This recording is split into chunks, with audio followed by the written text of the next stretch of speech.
شبی که عمر ما کامل شود فردایش درو شد. ببین این دشت گندم را به داس کج درو شد.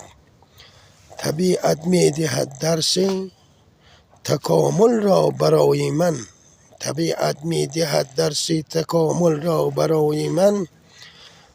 گل گندم نصیبی من و کاهش از مال و گو شد. با عرض سلام و ادب و مجدد بچه ها صبح شما بخیر. دیگه این صبح دیگه دشته های گندمه که وقتش یک هفته بعد دیگه وقتی گندم درویه. گندم همینطور ماشاءالله دیگه دانه کردم زرد شده.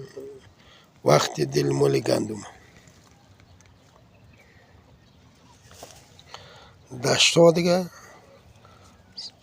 کلش گندم ها ماشاءالله.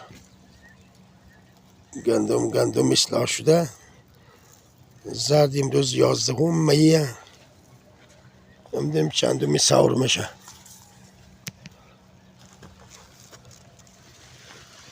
سیبم هم اینقدر شده ماشاءالله.